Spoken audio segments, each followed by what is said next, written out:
Cuando Lore pasó al teléfono, su voz era festiva. Entonces comenzó, como solía hacer, a desparramar en la llamada todo lo que tenía por decir. En un principio me puso al tanto de que había conseguido un lugar para alquilar los trajes que usaríamos en la boda de Tatiana. Tienen unos vestidos divinos, decía con entusiasmo. Si vieras cómo vamos a quedar de lindos. Estaba tan aturdido que no supe cómo contener la avalancha. Tal vez porque no sabía muy bien qué decir, pero también porque yo mismo no entendía lo que sucedía. Pero al cabo de unos segundos la interrumpí. Lore, le dije. Lore, repetí. El niño no aparece.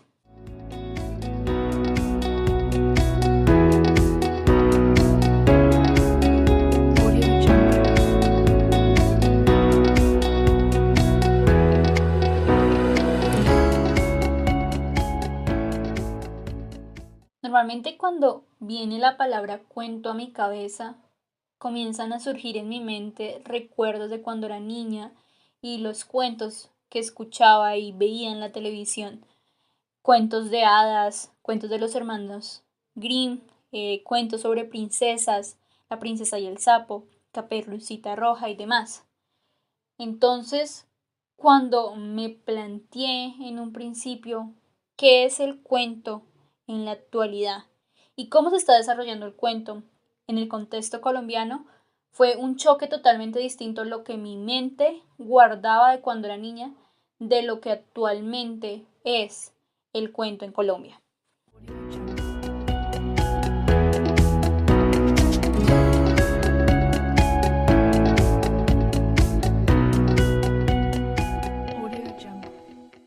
Tuve la oportunidad de acercarme a la maravilla del cuento colombiano por medio de una materia que me encuentro cursando en la universidad. En un principio esta materia se llamaba cuento contemporáneo, pero la profesora le dio un vuelco de tuerca y decidió enfocarse en el cuento colombiano actual, del siglo XXI. Lo que hicimos en esta clase fue leer y analizar los cuentos de la obra Cuentos y Relatos de la Literatura Colombiana, tomo 3 de Luz Meri Giraldo, y fue a través de esta antología que me encontré con la labor cuentística del popayacense Andrés Mauricio Muñoz, a quien vamos a entrevistar el día de hoy. Tuve la fortuna de leer no solo el relato que Andrés había presentado para la antología, el cual se titula Lore, el niño no aparece, y que ustedes tuvieron la oportunidad de escuchar el primer párrafo hace unos momentos en este podcast, sino que también tuve la oportunidad de leer uno de los libros de cuentos de Andrés titulado Hay días en que estamos idos. Es un placer tener a Andrés en el podcast el día de hoy y los dejo a ustedes con la entrevista.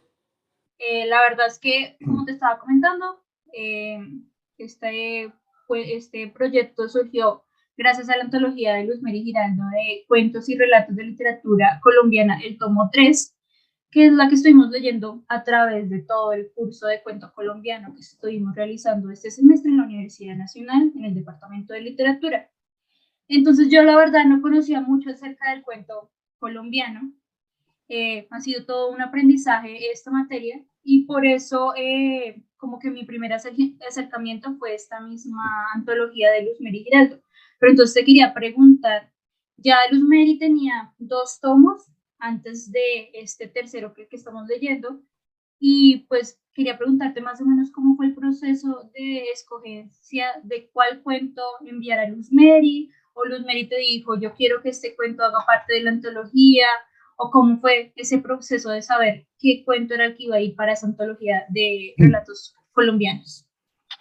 Bueno, vale, Laura, muchas gracias por tu pregunta y bueno, y por escoger mi trabajo para este análisis. Mira, pues debo decirte en primer lugar que el trabajo de Luz Meri Giraldo, el de cuentos y relatos de la literatura colombiana, es un trabajo que yo seguía desde hace muchísimo tiempo. De hecho, aquí cerquita lo tengo en la biblioteca, yo tenía el tomo uno y tenía el tomo 2, ¿ya? Digamos que cuando ella estaba elaborando el tomo 2, yo ya estaba escribiendo, yo ya había escrito el libro de cuentos Desasosiegos Menores y digamos que yo en ese momento yo quería ser parte de la antología, pero yo no conocía a casi nadie del medio literario y no tenía forma de hacerle saber a Luz Meri Giraldo que yo escribía, que existía, que había ganado premios, ¿qué tal? De tal manera que eso se quedó como un deseo. Ya después yo vi el libro publicado y tal, yo dije, a mí me gustaría algún día estar en una selección de esos porque de alguna manera es tan serio y tan riguroso y tan completo el trabajo que hace Luz Meri Giraldo que de alguna manera sentía que salir en esa antología era como una manera de trascender, como hacer parte, como una especie de canon, como que esto es el cuento en Colombia durante este periodo histórico. Sin embargo, pues como te digo, pues obviamente yo era solo un deseo, yo, ay, qué chévere y tal, pero tal. Cuando Luzmeri está trabajando este tomo 3 yo no tenía ni idea que ella estaba trabajando el tomo 3. Sin embargo, yo había publicado mi libro de cuentos Hay días en que estamos idos, que es de donde hace parte el cuento Lore, el niño no aparece, y ese libro había tenido mucho reconocimiento porque fue uno de los 3 libros finalistas del Premio Biblioteca de Narrativa Colombiana que finalmente ganó Pilar Quintana y porque había sido el único colombiano finalista entre los 5 finalistas del Premio Hispanoamericano de Cuentos Gabriel García Márquez. ¿Qué pasó? En una de las presentaciones que se hicieron en el Fondo de Cultura Económica fue Luz Mary Giraldo la que presentó mi libro. Es decir, que ella había leído todos los cuentos del libro porque ella hizo la presentación. Entonces, como ella había hecho la presentación, a ella le había quedado gustando mucho este cuento. Ella después la buscaron para hacer una antología de cuento colombiano que se iba a traducir al esloveno y ella me escribió y me dijo, oye, de tus cuentos quisiera que este cuento estuviera ahí. Y le dije que sí, estuvimos de acuerdo y finalmente ese cuento se tradujo al esloveno y hace parte de esa antología. Tiempo después me escribió y me dijo, oye, estoy trabajando el tomo 3 de cuentos y relatos. Me dijo, no sé si la conoces. Le dije, claro que la conozco, la he seguido desde hace mucho tiempo y me dijo, el cuento que publicamos en la antología del esloveno, quiero también sacarlo ahí, ¿me autorizarías? Y le dije que sí. Entonces, esa fue la manera, es decir, fue ella la que determinó que ese era el cuento que quería que fuera parte de la antología. Ok, lo cual es curioso porque es el cuento que abre Hay días en que estamos vivos. Que sí, Ese ese fue es el primer cuento y es como ese abrebocas a ese mundo que tú creas a través de tus cuentos. Y me parece muy curioso que ese haya sido el cuento que se haya escogido para la antología. Que no haya sido de pronto un cuento de final, un cuento de medio, sino que haya sido justo el primero. Sí, pero mira que no es tan gratuito, ¿sabes por qué? Porque normalmente los escritores cuando publicamos un libro de cuentos, procuramos poner de primero para abrir el libro el cuento que sentimos que tiene más fuerza, con el que nos sentimos más cómodos, y procuramos cerrar el libro también con un cuento muy fuerte y dejar en la mitad. A mí todos los cuentos, si te soy sincero, de Hay día en que estamos hijos, a mí me gustan, o sea, es decir, yo no tengo preferencias, a mí me gustan todos, pero supongo que en el momento que lo escogí sentí que ese era el que tenía más fuerza y por eso lo puse y de primero, entonces quizás no es casualidad que ese es con el que ella sí se haya sentido particularmente como atraída por ese cuento, ¿ya? Sí, no, y de hecho mis compañeros que también leyeron el cuento por medio de la antología decían que eran uno de los mejores cuentos que había en toda la antología porque de verdad les había impactado y les había gustado mucho la manera en que narras esa cotidianidad. Entonces es muy curioso porque creo que de pronto otro cuento no hubiera hecho ese impacto que pues hizo en mis compañeros y las personas que leyeron la antología. Entonces, la verdad, me gusta mucho que ese sea el cuento que esté en la antología y de pronto en otro. Sí, no es mi favorito, la verdad, me gusta, como te comenté en un correo, el de Agatha solo quiere jugar con Jimena, tiene un espacio en mi corazón porque de verdad me gustó mucho, pero Lore, el niño no aparece, sí es un cuento que de verdad comienza con todo, entonces me gusta mucho que esté en la Claro. antología. No, y de hecho ese cuento que a ti te gustó, a mí me gusta muchísimo, el de Agatha solo quiere jugar y con Jimena a mí me gusta muchísimo. Quizá este cuento yo no lo consideré ni para abrir ni para cerrar el libro por una razón fundamental. Y es que mi esposa, Patricia Gutiérrez, es la primera lectora que yo tengo. Ella es la que lee todo lo que yo escribo, ella es la que primero lo lee y me da sus impresiones. Y paradójicamente a ella ese cuento no le gustó. Ella me dijo, de este libro que hace aplicar es el único que no me gusta. ¿Ya? Y yo me quedé como con esa inseguridad sobre el cuento, pero yo amo ese cuento, a mí me gusta mucho y también he encontrado algunos lectores que se han sentido como atraídos por ese cuento, como te pasó a ti. Y no, es que es impresionante porque uno se va creando como una narrativa y todo al final como cambia y uno queda como sorprendido porque las pistas están ahí. Cuando lo releí era como, pero todo el momento me lo estuvieron diciendo y no me di cuenta de que era lo que me estaban diciendo. Entonces, de verdad, creo que por eso es el que es mi favorito y me gusta demasiado.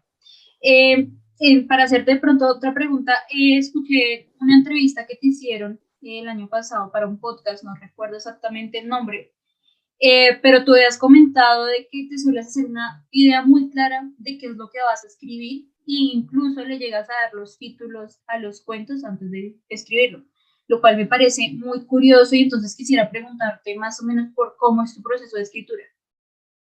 Ya, sí, vale. Sí, mira, yo normalmente siempre estoy pensando en cuentos, siempre estoy pensando en historias, en personajes. Cuando me obsesiono por una historia, prácticamente convivo con ese personaje en todos los espacios de mi vida, en todos los ámbitos. Me estoy bañando y pienso en ese personaje, voy conduciendo por la calle y pienso en el personaje, en la historia. Y a mí me gusta que previo a sentarme a escribir, haya un proceso de construcción de personaje muy riguroso y muy sólido. ¿Qué significa eso? Significa dotar al personaje de un carácter, de una personalidad, de unos rasgos psicológicos, darle un pasado, darle unos miedos, unas angustias, unos anhelos, darle todo. Es decir, es como construir ese personaje y cuando siento que he logrado establecer una relación muy estrecha con ese personaje, es ese el momento en el que me siento a escribir, ¿ya? Cuando tengo claras muchísimas cosas. No solo que también construya el personaje, sino también desde la perspectiva que sé cómo lo quiero contar, que sé que quiero privilegiar como narrador, desde qué perspectiva quiero contar esa historia, o sea una novela, o sea un cuento, eso. Y cuando tengo claras todas esas cosas, incluida el título, porque yo no puedo sentarme a escribir sin ese título, ahí es que ya siento pues que puedo escribir, ¿ya? Es decir, prácticamente escribo cuando ya es una necesidad apremiante sentarme a escribir, cuando siento que las palabras como que reverberan dentro de mi cabeza y que necesitan como desahogarse y que el único mecanismo para empezar a liberarlas es ese, sentarse a escribir. Claro, ese es mi método personal, pero digamos que hay muchos métodos en la literatura y todos son completamente válidos y respetables. Hay quienes escriben, dicen, no, yo tengo una idea pequeñita, me siento y todo empieza a fluir es a partir del mecanismo de la escritura. No, yo siento que en mi mente tengo que configurar primero ese personaje, tengo que configurar esa historia y cuando la sienta con una solidez lo suficientemente adecuada, ahí es cuando me siento a escribir. Y lo cual me parece que es algo como muy sistemático. Es algo bastante que lleva como una estructura para poder crear estos narrativos que creas con tus cuentos y siento que la verdad es algo que normalmente yo hago cuando voy a escribir, de pronto para trabajos de la universidad y demás, y es que me gusta pensarme qué es lo que voy a decir y cómo quiero decirlo. Pero tú sientes que esto de pronto hace que el proceso de escritura sea más fácil o de pronto sientes que te complicas un poco más. Mira,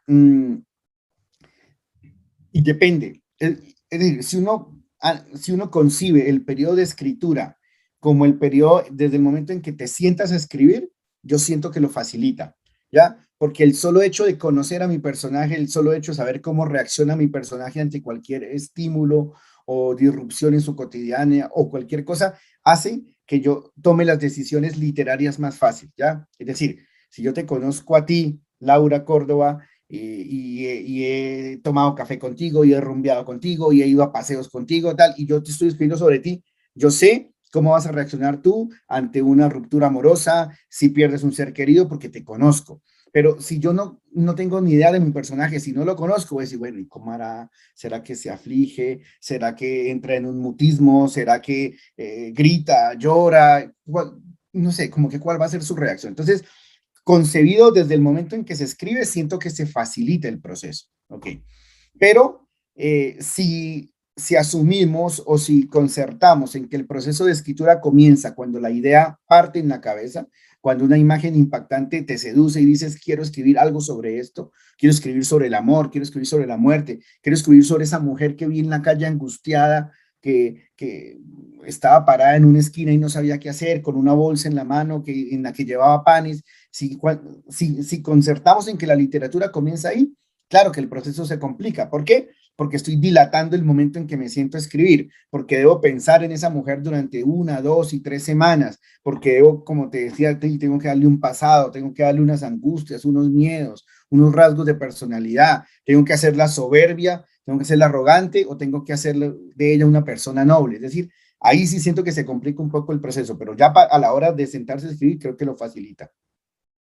Y de pronto, con lo que me cuentas, creo que también esto de crear, por así decirlo, un amigo o una persona conocida en los personajes de tus cuentos, hace que la narración y el mundo que se crea en los cuentos se sienta muy real. Que si yo los estaba leyendo y decía, pero es que esto me puede de pronto pasar a mí, de pronto yo en un par de años puedo estar casada y sentirme miserable en un matrimonio, miserable en la rutina que llevo, y demás, y entonces eran historias que me impactaban demasiado porque las sentía muy cerca mío, pero creo que, no sé, es algo complicado, es que los cuentos narran acerca de las complicaciones de la vida y el ser adultos, y por eso es que de pronto calan tanto en nosotros.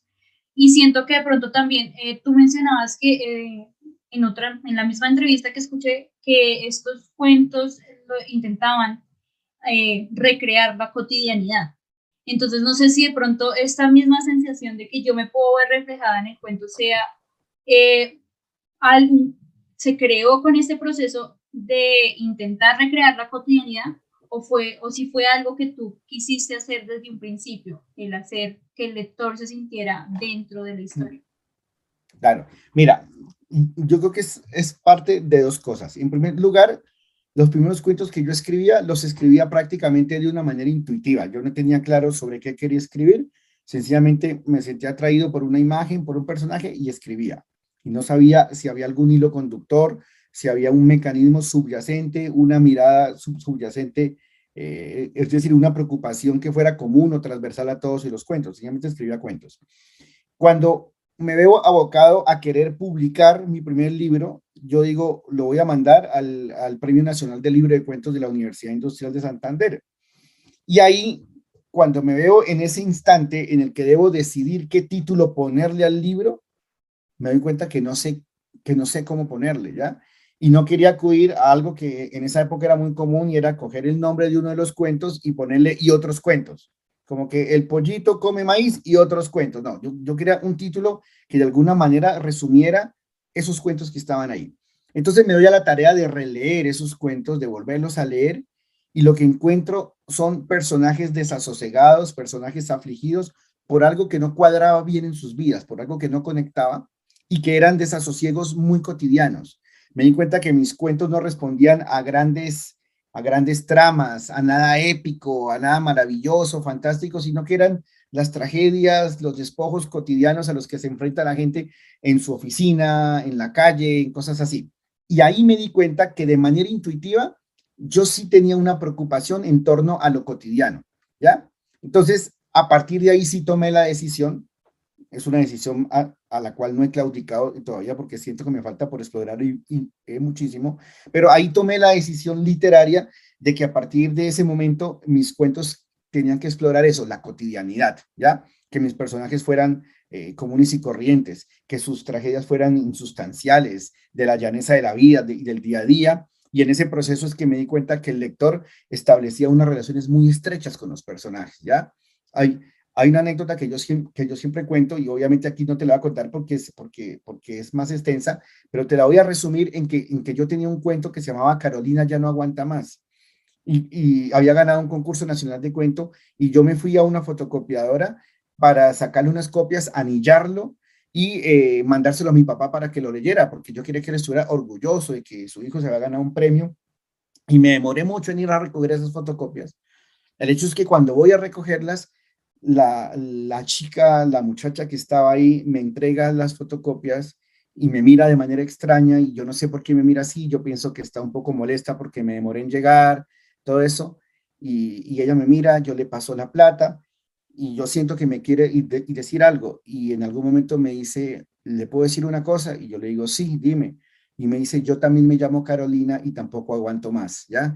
Entonces ahí yo sentí que ella había establecido una relación muy fuerte con ese personaje, ¿ya? Entonces, claro, desde esa época yo tomé la decisión. Hay una cosa que yo siempre llamo y es los agobios contemporáneos. A mí me gusta mucho abordar esos agobios que han estado presentes en la historia del hombre, en la historia de la humanidad, que han estado siempre ahí, ¿ya? Pero que de alguna manera se ven matizados por el dinamismo de la sociedad de hoy, porque la paternidad de hoy no es lo mismo que la paternidad de antes, la maternidad de hoy no es lo mismo que la maternidad de antes, las relaciones amorosas han cambiado, porque están, o sea, es decir, hasta un vicio que es supremamente común, un defecto que es supremamente común en los seres humanos, como son los celos, ha cambiado mucho de acuerdo a la sociedad de hoy. Es decir, hace 30, 40 años nadie le hacía una escena de celos a alguien porque no le dio like a una foto de él, pero a la foto de Milena que estuvo ayer a ella sí le dio like, ¿entiendes? Entonces, son otras maneras de manifestarse los celos, ¿ya? Entonces, yo siento que quiero explorar eso, como con esos agobios contemporáneos, y eso es lo que he hecho en mi novela Las Margaritas, historia de un hombre minúsculo, en el último Don Juan, que es una novela sobre amor en tiempos de internet, en el nuevo libro de cuentos que está próximo a salir, y en la novela que estoy escribiendo ahora, ¿verdad? Entonces, es decir, es abordar esa cotidianidad, pero ya como una decisión literaria. Sí, y por eso mismo, creo que esa relación que se hace con el lector es porque la cotidianidad de verdad la recreas de una manera magistral. Se siente de verdad la cotidianidad y la normalidad, la rutina en las páginas. Y sí había escuchado eso que tú comentas de que te habías dedicado a hablar de la cotidianidad, pero también escuché que en Hay días en que estamos vivos intentaste darle un twist a esta Sí. cotidianidad y agregar elementos fantásticos. Entonces mi pregunta es cómo fue ese proceso y cómo elegiste a cada cuento cuál twist darle. Claro, sí, sí, y básicamente como en Desasosiegos Menores y en Un lugar para que rece Adela, ya había abordado, sentía que había abordado mucho la cotidianidad desde diferentes perspectivas.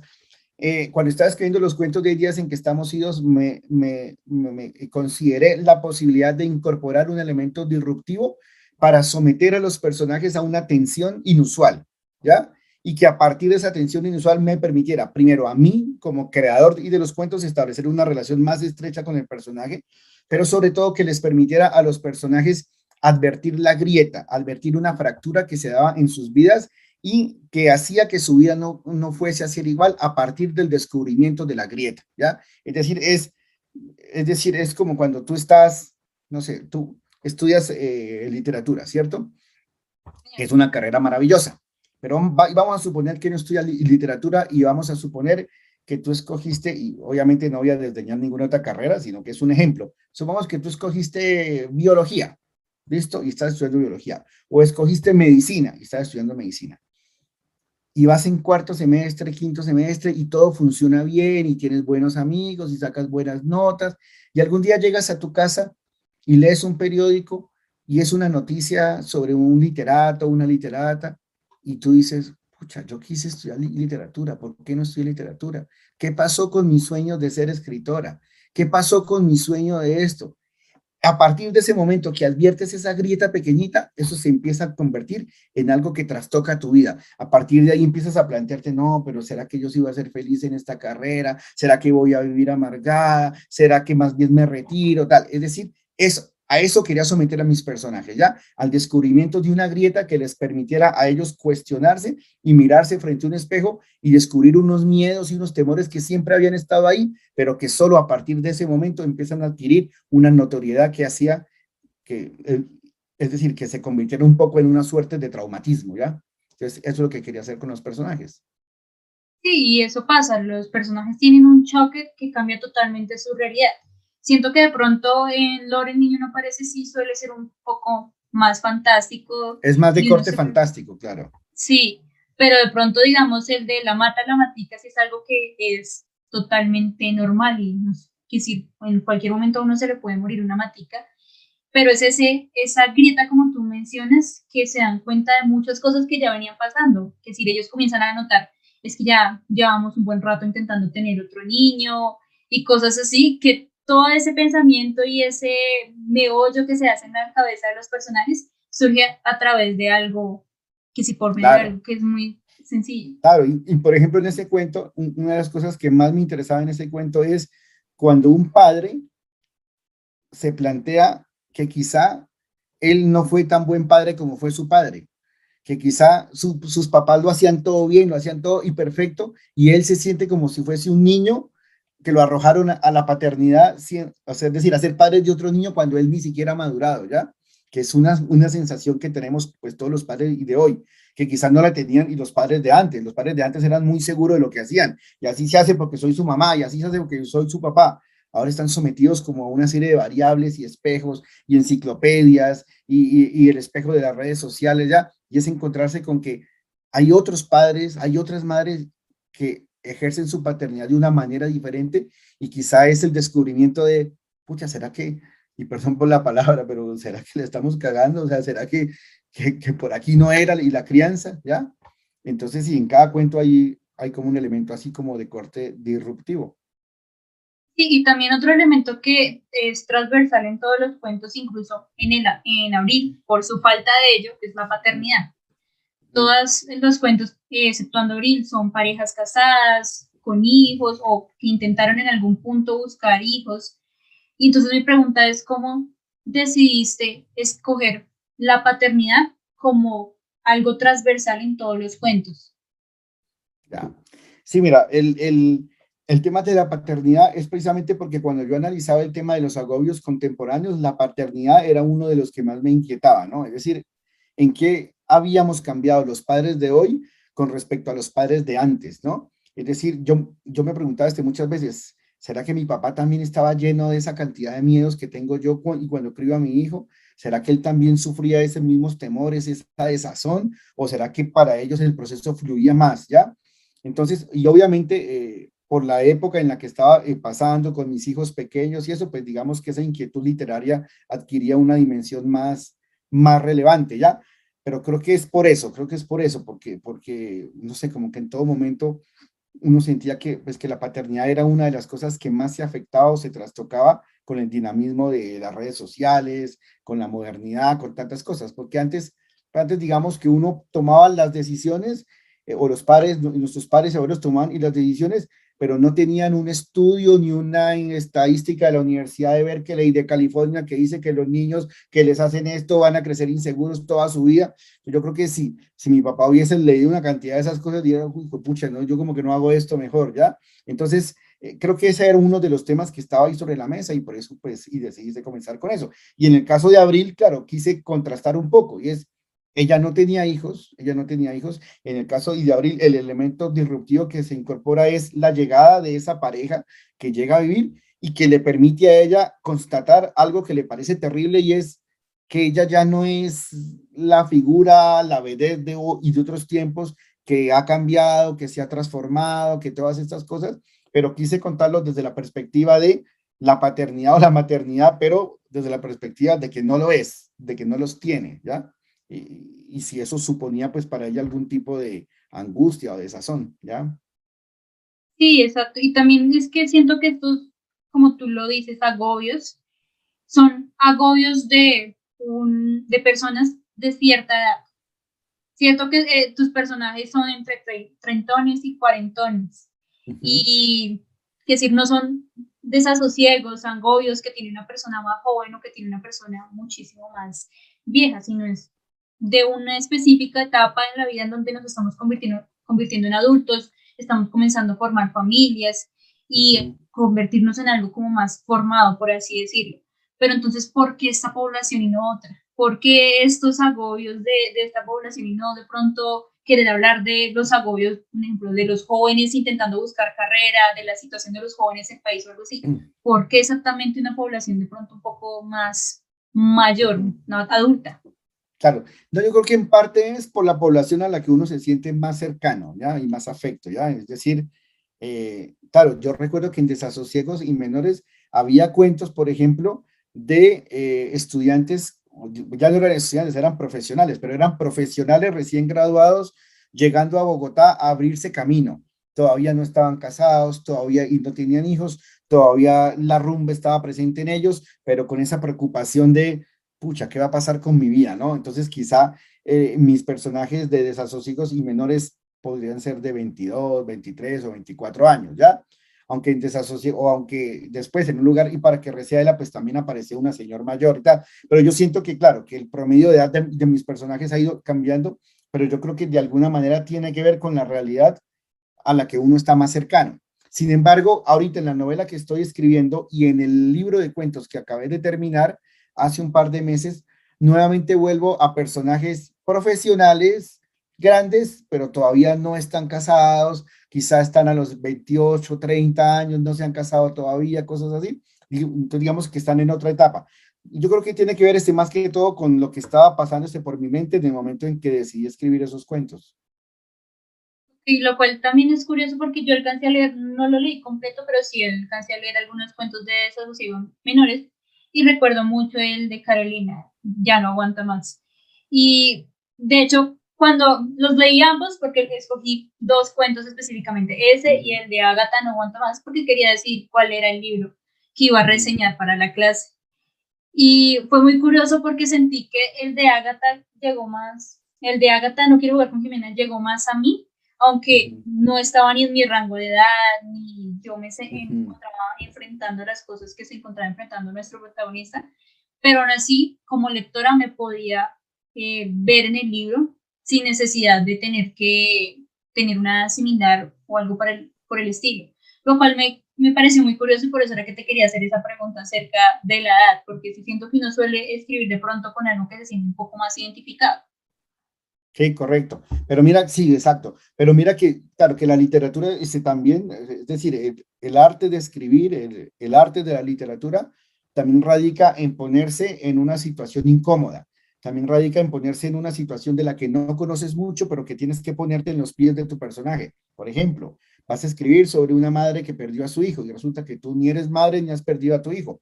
Entonces, digamos que el arte también reside ahí y digamos que esos y desafíos a mí me gusta afrontarlos también. En el último Don Juan, que es la de Desamor en tiempos y de Internet, pongo como personaje a una muchacha de 14 15 años, a una señora de 40 y pico, a un muchacho de 25 que está buscando en Internet cibersexo, cosas así. Y digamos que ahí me había abocado y como a eso, como a poner pues, personajes de diferentes edades. Entonces yo creo que la literatura se nutre y de todo eso. En algún momento uno dice, no, ahora quiero contar este tipo de angustias, quiero contar este tipo de personajes y encuentra ahí unos patrones, unas coincidencias en cuanto a la edad y cosas así, pero asimismo en un siguiente libro perfectamente uno puede explorar unos terrenos que no sean tan cómodos para uno, ¿ya?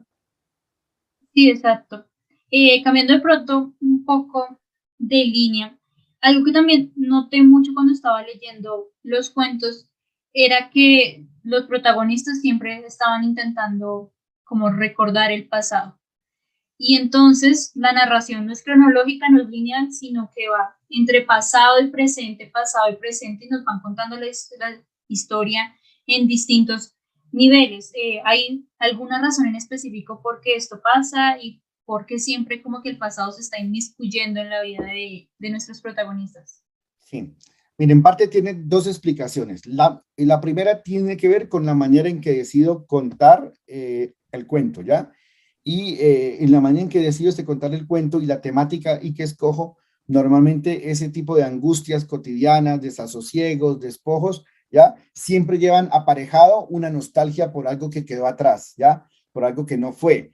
Hay una reflexión que yo leí hace algún tiempo en un escritor argentino que creo que ganó el premio, Juan Rulfo, donde él hablaba del hubiera, ¿ya? Que decía que la gente dice que el hubiera no existe y él dice que no hay nada más real que el hubiera, ¿ya? Entonces, siempre esa nostalgia está aparejada por eso, ¿no? Oiga, yo tomé esta decisión y en el momento en que yo tomo esta decisión, de alguna manera estoy descartando esto otro, ¿ya? Elegir es descartar también, ¿ya? Entonces creo que es por eso, es por la manera en que decido y contarla. Pero por ejemplo, en la novela que estoy escribiendo ahora, la estoy contando muy lineal, ¿ya? Y creo que es la primera vez y que me enfrento a una novela en donde estoy contando los hechos en la medida como van sucediendo. Si bien el personaje recuerda cosas, el suceder, es decir, el suceder y de los hechos va en forma lineal, ¿ya? Pero creo que tiene que ver eso, sí, es con estrategias narrativas. En esos cuentos yo sentía que la manera en que los personajes tenían que enfrentarse a esos miedos y esos temores, de alguna manera tenía que ver con la nostalgia y de alguna manera tenía que ver con los recuerdos pues, de lo que queda atrás. Sí, y eso se nota muchísimo en Abril. Creo que Abril En es el abril, personaje que más se la pasa recordando la época dorada cuando ella era la malvada, no recuerdo el nombre exacto, pero cuando era la la malvada malvada de la Melissa. novela, Melissa. Ujú. Y ansiaba eso y se la pasa pensando, y de hecho, pues ella pensar que tuvo una relación amorosa con el hombre de la pareja que acaba de mudarse a su edificio y demás, ella siempre se la pasa recordando, aunque su narración se da mucho desde el presente. Que decir, siento que Correcto. ahí se nota un poco más. Con Lore, el niño no aparece, siempre nos están contando como desde el pasado y de pronto se inmiscuye un poco el presente de qué es lo que está haciendo Minato en el Ujú. presente. Pero con Abril es distinto. Ella está en el Correcto. presente y siempre está pensando en el pasado, lo cual es muy curioso. Y es muy curioso porque siento, como ya te comenté, que Abril es un poco el cuento, un poco disparejo de, Sí, de este de la libro. Ya colección. no, de la colección, ella no está casada, ya no tiene hijos, la historia se da como ella sola, normalmente en las otras historias se daba desde el yo planteado como una pareja, pero pues Abril no tiene esto, entonces es el yo solitario. Y algo que sucede mucho con el cuento de Abril es que los demás cuentos están contados en tercera persona, Y Abril es pero omnisciente, sí, perdón, los otros cuentos están contados en en primera primera, persona y y Abril el es de Abril es en omnisciente. tercera. Ajá, ¿Por qué correcto. pasó esto? ¿Por qué Abril contarlo en tercera persona? ¿Tiene que ver Mira, algo de pronto con que sea la única mujer protagonista? no, ¿O para no, no, nada? no, no, para nada. Antes yo siempre me he sentido cómodo con los personajes y femeninos, es decir, como que no siento que, o sea, es decir, yo no siento que por escoger a una mujer como protagonista esté en desventaja por el hecho de que soy hombre. Y la razón es que siempre he sido el amigo confidente de un montón de mujeres, de un montón de amigas. Entonces a ellas han llorado en mi hombro y me han contado una cantidad de cosas. Entonces yo siento que conozco muchísimo a las mujeres, al punto, por ejemplo, de que en Carolina ya no aguanta más con el jurado porque decía, no, esas reflexiones psicológicas tan acertadas sobre el mundo de la mujer y la forma como entiende el amor no pueden ser escritas por un hombre, porque los hombres son diferentes. Y no, en realidad sí era un hombre. No, eso lo hice por dos decisiones. La primera, porque era el cuento que yo sabía que iba a ser diferente a los demás. Entonces, si iba a ser el cuento que iba a ser diferente a los demás, yo quisiera que también tuviera diferencias estilísticas. Entonces, todos son primera persona, pero Abril es en tercera persona, es una tercera persona omnisciente, es un narrador omnisciente, ¿ya? Eso por un lado. Segundo, porque yo quería que Abril, al tratar de llegar a la intimidad de Abril, no me servía únicamente la primera persona, sino que yo tenía que contar a Abril como se veía Abril por fuera, no como ella se siente, porque tú, Laura, por ejemplo, tú te puedes sentir de una manera y tú te puedes narrar en primera persona de una manera, pero siempre yo le digo a mis alumnos, cuando hablo en los talleres, y te cuento que con cada voz que uno escoge, esa voz te da cosas, pero te quita cosas, ¿ya? Todas, el omnisciente, la tercera, la segunda, todas te dan cosas y te quita cosas. Y yo digo, hay que hacer un balance, qué cosas de las que te quita y qué cosas de las que te da, tú estás dispuesto a aceptar de esa voz. Está bien, acepto esta voz, así me quite esto, porque para mí es más importante esto. Entonces yo quería tener una visión como una especie, como decimos los ingenieros, una visión 360 grados, ¿ya? De Abril. No me interesaba únicamente el relato de ella en primera persona, sino como un ente externo, la ve, la analiza y todo eso, ¿ya? Y segundo, también tiene que ver con algo un poco más de capricho. ¿Por qué? Porque antes mis cuentos eran muy en omnisciente, ya muy en tercera persona.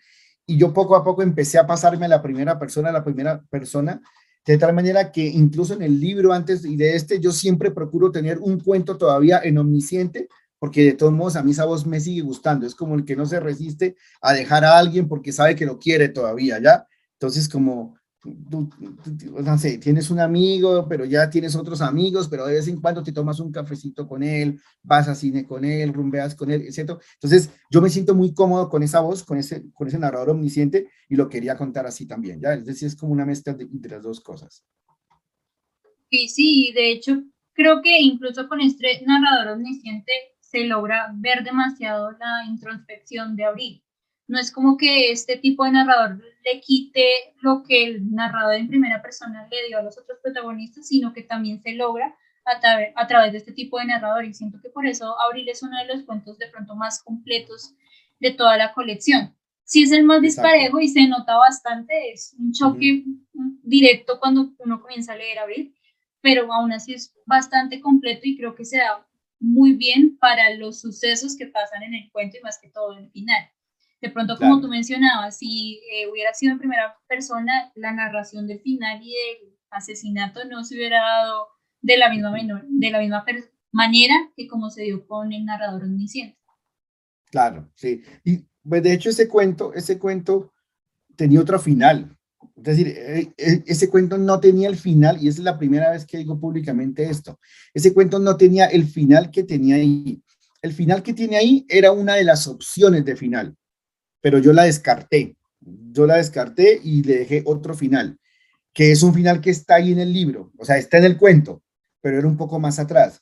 Te voy a decir dónde terminaba ese cuento. Ese cuento terminaba en el momento en que esta persona la llama, el nuevo inquilino, y la llama, y le toca el hombro, y ella voltea y le dice, no, y le dice, ¿es usted la administradora del edificio? Ahí se acababa el cuento. Es el momento en que ella se da cuenta que no la reconoce por él, sino que está pensando es que sí es la administradora. Ahí se acababa el cuento. Cuando yo me reúno con mi editora, antes de publicar el libro, a ella, del único cuento que me objetó el final fue de ese. Me dijo, yo siento que a ese cuento le falta algo más, que no es justo que termine ahí, que tiene que pasar algo más. Y me dijo, ese es el único final que tú habías pensado. Y le dije, no, yo tenía otro. Me dijo, ¿cuál tenía? Yo le dije, no, y le conté este. Dije, no, otro que, pero lo descarté. Me dijo, me encanta, ese final me gusta más. Y yo dije, bueno, hagamos caso, está bien, porque de todos modos como que sentía que sí, que le faltaba algo al final. Y es ahí entonces en donde escribo ese final y ese es el final que quedó, ¿ya? Y es que ese final lo cierra, como Ujú. que ella vuelve a la gloria de sus días pasados y me la imagino, ella pensando, otra vez estoy en los Mm, noticieros y otra vez están hablando de mí. Entonces es claro, muy curioso porque fue la única manera en que ella dio volver a ponerse en la pantalla. claro, otra vez adquirió preponderancia, relevancia, tal, por algo completamente diferente, pero nuevamente está ahí. Por eso dice ella que ya no se siente ajena a las fotos y a las cosas, a esa romería, pues cuando la están capturando, ¿ya? Sí, exacto, y es muy curioso porque de verdad, que si yo iba leyendo el cuento y no esperaba que se fuera al final, pero cuando uno lo lee y lo relee, siente que es el final perfecto para el cuento. Creo que la verdad tu editora tuvo una muy Buen buena ojo, decisión. y es Bueno, muy buena. sí, Sí, sí, sí, la sí, es muy verdad, sí. buena. Ella es muy buena, es tremenda editora. Listo, Andrés, Catalina y se entonces, llama. Catalina, Sí. también de Seis Barral, Sí, ella en esa época trabajaba en Cis Barral, ahora ya no está ahí, pero sí en esa época trabajaba en Cis Barral.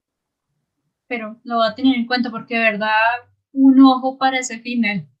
Sí, Y sí, bueno, sí, para no robarte más tiempo, tranquila. algo que hace parte de nuestro podcast Ujú. es preguntarle a los autores para terminar, para usted, cuál es la definición de cuento. Ok, ¿cuál es la definición de cuento? Mira, para mí la definición de cuento es narrar, en primer lugar es narrar, cuando digo narrar, eso lleva inmersas una cantidad de consideraciones técnicas, pero para mí es narrar un instante en la vida de un personaje. ¿Por qué? Porque un cuento siempre debe llevar un personaje, con más o menos protagonismo, pero siempre debe llevar un personaje. Es narrar un instante en la vida de un personaje donde de alguna manera algo sustancial está cambiando en ese personaje, ¿ya? Es decir, pueda que la temática sea insustancial. La temática puede ser, salí a la calle y me robaron el celular. Bueno, ¿a cuánta gente le han robado el celular? Sí, pero algo está cambiando en ese personaje, ¿ya? Algo cambia en ese personaje. Entonces, narrar algo en la vida de un personaje, un instante en la vida de un personaje, donde hay algo sustancial que cambia. Y ese algo no necesariamente tiene que ser un hecho. Ese algo puede ser una postura ante la vida. Ese algo puede ser un recuerdo que de alguna manera le va a abrir el horizonte hacia el futuro. Ese algo puede ser una nostalgia enconada, puede ser descubrir un miedo o lo que sea, pero algo tiene que cambiar en la vida de un personaje a partir de eso, ¿ya? Entonces, creo que esa es mi definición de cuento. Es decir, no está organizada en forma de definición porque digamos que no esperaba la pregunta, pero más o menos eso es lo que yo entiendo por cuento, ¿ya? No, me parece perfecto, la verdad. Siento que es una definición que va bastante al punto de qué es lo que se está intentando y porque el cuento siempre ha cambiado con el paso de los años, pero siento que eso es lo que se está intentando hacer con el cuento actualmente y más que todo en Colombia, que es ahorita el cuento está cogiendo una relevancia que no tenía anteriormente. Claro, exacto, sí, de acuerdo. Sí, es un género. A mí me apasiona mucho este género, pero muchísimo. Yo la verdad le estoy cogiendo el ritmo, no, como Ujú, te había comentado antes, no leía muchos cuentos, yo soy muy lectora de novelas, ujú, pero le estoy cogiendo bastante el gusto a los ujú. cuentos y espero en algún momento comenzar también a escribir cuentos. Ah, qué bien, qué maravilla. Pues buenísimo. Dale. Sí, Andrés, muchas gracias, de verdad. Fue un placer tenerte aquí en esa entrevista, no solo en la entrevista como tal para este podcast, sino el haber leído tu libro, de verdad. Quedé maravillado. Fue un placer poderme sumergir en las historias que nos cuentas, Ágata, Lore, Gerardo Abril, demás, de verdad, son historias que, de hecho, lo he leído como unas 3 veces porque me gustaron muchísimo y yo no soy mucho de releer libros. Mm, Entonces, No, pues te agradezco mucho por haber estado aquí, por haber estado en esta entrevista y por haberme tenido aquí haciéndote preguntas sobre tu obra cuentística. No, pues muchas gracias a ti, Laura, en primer lugar, por haber escogido mi cuento para estudiarlo, por esta entrevista, y me sentí muy cómodo. Cuando uno encuentra y lectores como tan acuciosos que descubren o ponen su mirada en cosas que a uno como escritor le preocuparon, en el momento de escribirlas, uno siente que hay esa conexión. Y aquí en este caso, pues sentí una conexión bien, bien interesante con la manera como interpretaste los cuentos. Muchísimas gracias. Bueno, espero que hayan disfrutado tanto como yo de oír a Andrés hablar sobre su maravillosa obra. Les recomiendo escuchar los demás podcasts realizados a otros autores de la narrativa cuentística colombiana actual. Fue un placer compartir esta experiencia con ustedes. Se despide Laura Córdoba. Feliz día.